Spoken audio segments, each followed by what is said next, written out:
जय श्री कृष्णा। आइए सुनते हैं गरुड़ पुराण का तीसरा अध्याय।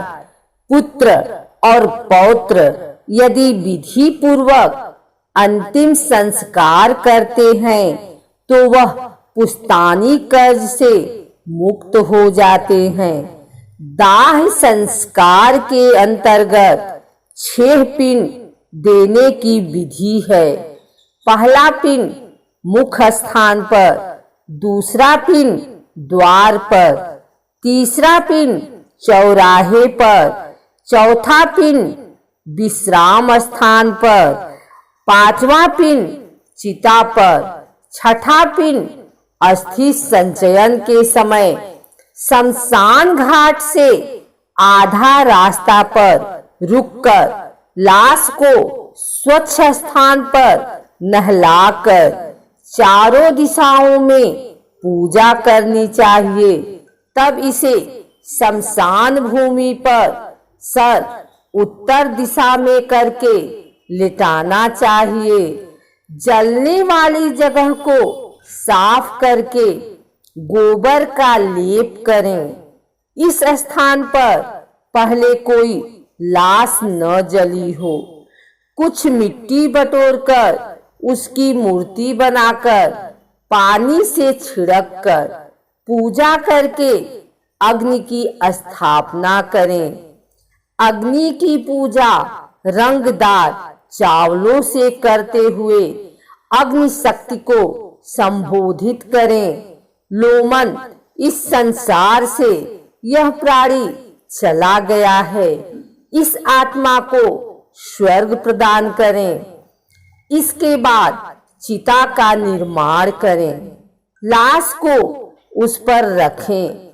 मृतक के हाथों में और चिता पर लाई के दाने रखें। इस प्रकार मृतक को 5 लाई के दाने मिलने से वह घर वालों को परेशान नहीं करता।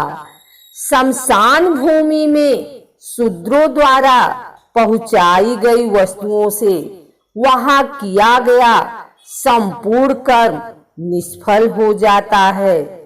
किसी कारणवश उपर्युक्त पिंड न दिए जाने पर 100 राष्ट्रों के भक्षण योग्य हो जाता है।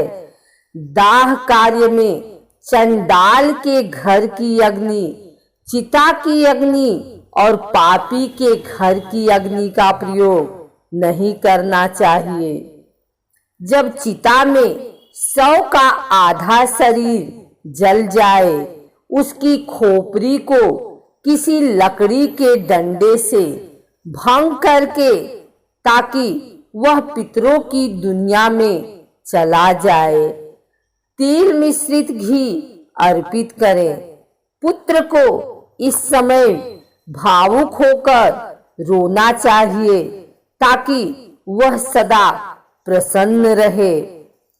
जब चिता जलकर समाप्त हो जाए तो पहले स्त्रियों को, बाद में पुत्रों को नहाकर नीम वृक्ष का एक एक पत्ता खाना चाहिए। घर को जाने के समय स्त्रियों को आगे चलना चाहिए। दोबारा घर में स्नान करने के बाद पुत्र को पहले गौ को खाना देकर पत्ते की प्लेट पर स्वयं खाना खाना चाहिए, किंतु खाना खाने से पहले बना नहीं होना चाहिए। मृत्यु वाले स्थान को गोबर से साफ करके एक दीपक जिसका मुख दक्षिण की तरफ रहे 12 दिन तक उस स्थान पर जलता रहना चाहिए। अग्निदाह पंचक में नहीं करना चाहिए।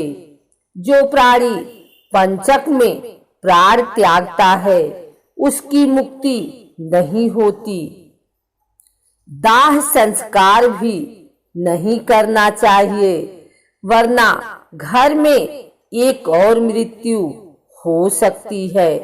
मास के प्रारंभ में घनिष्ठा नक्षत्र के अर्घ भाग से लेकर रेवती नक्षत्र तक का समय पंचकल कहलाता है।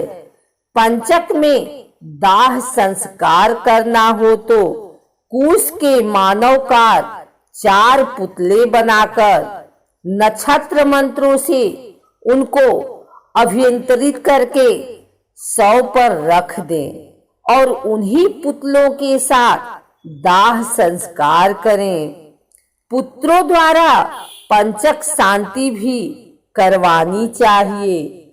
3 दिन तक चौराहे पर या चिता वाली जमीन पर एक मिट्टी के कच्चे बर्तन में, जो कि 3 लकड़ी की डंडियों से बंधा हो, दूध और पानी से भरा हुआ अर्पण करें। दाह क्रिया के बाद अस्थि संचयन क्रिया करनी चाहिए। इसके बाद दाह क्रिया के समय 6 पिंड तथा 10 गात्र के अंतर्गत 10 पिंडदान आदि की प्रक्रिया बताई गई है। चौथे दिन अस्थि संचयन करनी चाहिए। यदि कोई रुकावट न हो तो दूसरे अथवा तीसरे दिन भी कर सकते हैं। शमशान घाट पहुंचकर स्नान करके गर्म दुसाला लेकर अनाज का दान चिता वाली जगह पर देवी देवताओं को नमस्कार करके 3 चक्कर काटते हुए यामायत्वा मंत्र का उच्चारण करते हुए दूध का व फिर पानी का छींटे देकर चिता में से अस्थियों को इकट्ठा करो। अस्थियों को पालासा के पत्तों पर रखकर दूध का व फिर पानी का छींटे देकर चिता में से अस्थियों को इकट्ठा करो। अस्थियों को पालासा के पत्तों पर रखकर दूध और पानी से छिड़ककर एक मिट्टी के बर्तन में रखें। श्राद्ध की रस्म पूरी करें। एक तिकोने जमीन के टुकड़े को गोबर से पोतकर उत्तर दिशा की ओर मुख करके 3 लाई तीनों दिशाओं में अर्पण करें। अस्थियां इकट्ठी करने के बाद एक 3 टांगों वाले स्टूल पर बिना मुंह ढके पानी से भरा हुआ एक जार रखें। मृतक के लिए उबला हुआ चावल के साथ दही, घी, पानी और मिठाई अर्पण करें। 15 कदम उत्तर दिशा की ओर चलकर जमीन में एक गड्ढा बनाकर अस्थियों वाला बर्तन उसमें रखें। एक लाई इस पर रखकर जलने के समय जो पीड़ा हुई उसे दूर करती है। बर्तन को किसी वाटर टैंक के पास ले जाएं। अस्थियों को कई बार दूध और पानी से छिड़ककर संदल आदि से लेपकर पूजा करें।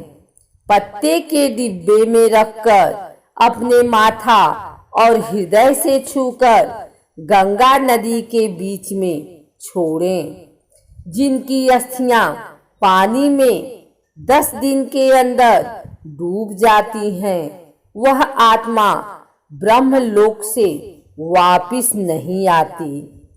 जितनी देर तक अस्थियां तैरती रहती हैं, वह स्वर्ग लोक में रहता है। अस्थियां विसर्जन के बाद 10 दिन चलने वाली रस्में शुरू होती हैं। अकस्मात मृत्यु किसी अज्ञात जगह पर होने से और शरीर न मिलने पर जिस दिन यह खबर मिले, दरभा घास की प्रतिमा बनाकर उसको जलाएं। इसकी राख इकट्ठी करके गंगा नदी में विसर्जन करें। उस दिन से 10 दिन की रस्में पूरी करें। यदि महिला बच्चा होने से पहले मर जाए तो बच्चे को पेट से निकालकर जमीन पर रख दें और केवल महिला को चिता दें। 27 मास तक के बच्चों को मिट्टी में दबाएं। यदि इसकी मृत्यु गंगा किनारे होती है तो इसे गंगा में बहा दें।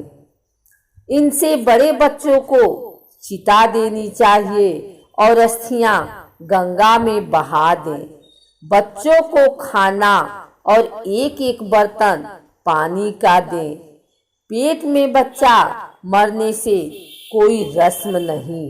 शिशु के मरण पर दूध का दान, बच्चे के मरण पर दूध का बर्तन, मिठाई, खाने की वस्तुएं दें।